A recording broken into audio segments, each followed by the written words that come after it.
välja på tonfisk? Nej, jag fick inga alternativ. Två clementiner. Ja, det var de erbjudanden jag fick.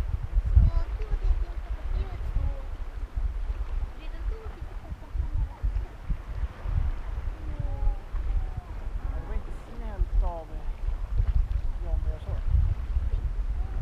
Men jag fattar i alla fall rädda på här. Hej då!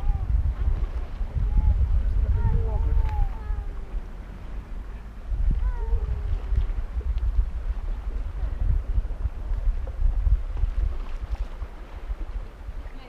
Vad säger?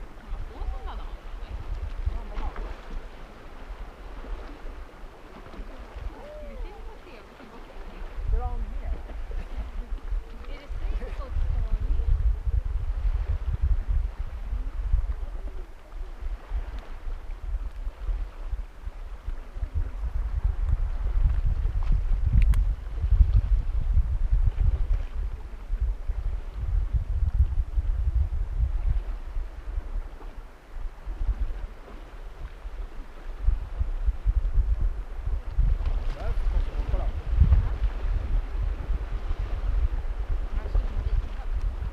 Eller det ser ut som en gammal schack.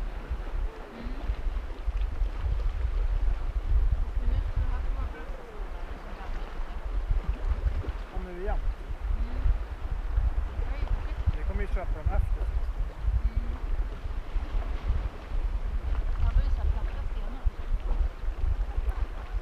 Ja, vi köper. Finns det på Ica borta så köper. Jag ser på vad de kostar.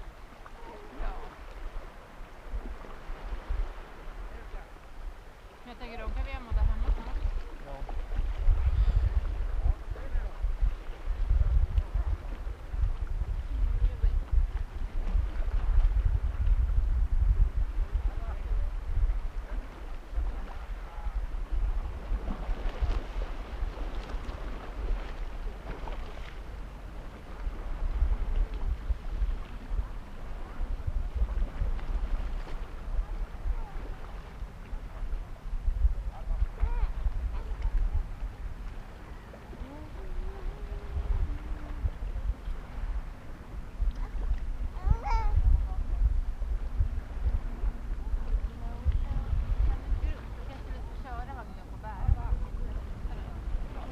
Ja, det strumpar inte. Oj, fick jag vatten? Ja.